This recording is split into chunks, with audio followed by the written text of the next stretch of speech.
हालत पूरी तरह से कंट्रोल में है और सारे देश में कहाँ कहाँ तकलीफ़ है, कितनी मात्रा में है, उसके लिए सरकार को क्या क्या करना है, ये पूरा हमारे संज्ञान में है। और इसलिए आपने देखा कि बड़े विश्वास के साथ हमने सारे देश को ग्रीन, ऑरेंज और रेड जोन्स में डिवाइड किया है। और आपने देखा कि आज जब लॉकडाउन का तीसरा चरण शुरू हुआ है तो बहुत सारे देश में स्थानों पर बहुत सारी सुविधाओं को खोला है। वो इसीलिए खोला है क्योंकि हमको पूरी तरह से इस बात का ज्ञान है कि तकलीफ़ कहाँ पर है और कहाँ पर हमें क्या क्या चीज़ें धीरे धीरे इकोनॉमी को भी ओपन अप करने के लिए करना है। इसलिए किसी तरह से कोई चिंता का विषय नहीं है। सारे दुनिया में आज भी जितने भी पैरामीटर्स हैं उन सब पैरामीटर्स में भारत का सबसे बेहतरीन प्रदर्शन है। आप देख रहे हैं कि लॉकडाउन शुरू होने से पहले हमारा जो डबलिंग रेट था वो 3 के आसपास था, 3 दिन के आसपास था। आज वो 12 दिन के आसपास है, 12 दिन से ऊपर ही रहता है, 12 और 13 के बीच में इस समय है। हमारा मॉर्टेलिटी रेट दुनिया में सबसे कम है। करीब 319 डिस्ट्रिक्ट्स देश में हमारे ग्रीन जोन में है।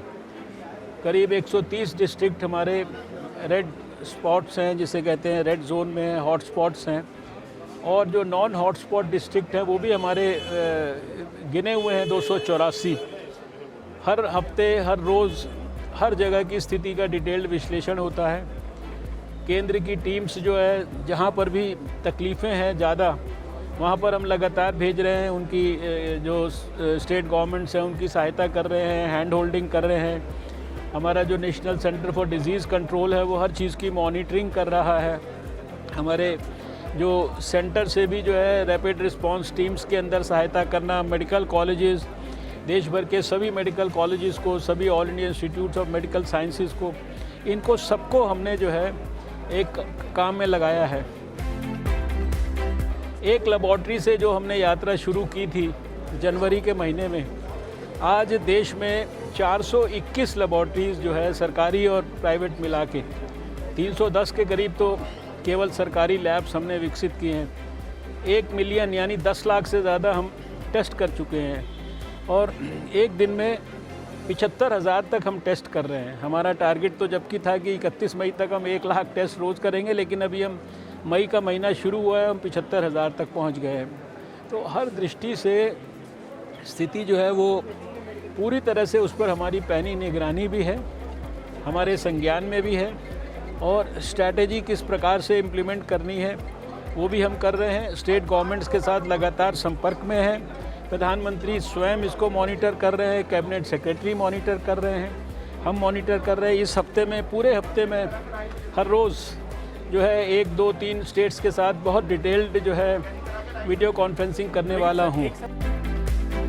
हमारा जो ग्राफ है वो बिल्कुल स्टेडी है, कभी इसके अंदर कोई एक्सपोनेंशियल जो है राइज़ हुआ नहीं है।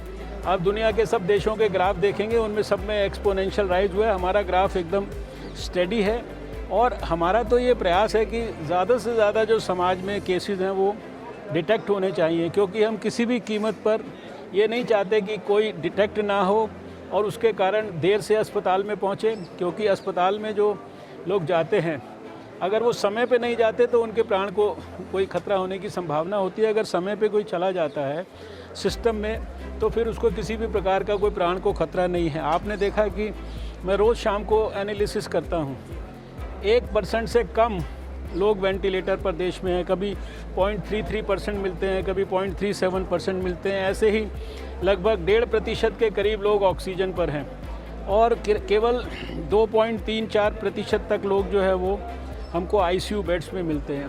कहने का अभिप्राय यह है कि जो क्वालिटी ऑफ केयर है वो भी हमारी जो है बहुत जिसे कहते हैं अच्छे लेवल पर चल रही है सारे देश में। 10,000 से ज़्यादा लोग आप जानते हैं कि ठीक होके खुशी खुशी घर जा चुके हैं। 11 वो रोज़ फिगर चेंज होता रहता है, मैंने 10,000 से ज़्यादा बोला। अब वो हर मोमेंट का नंबर तो जो है मेरे जेब में नहीं है, लेकिन हमारे डैशबोर्ड पे लेटेस्ट फिगर होती है, हमारे वेबसाइट पे लेटेस्ट फिगर होती है।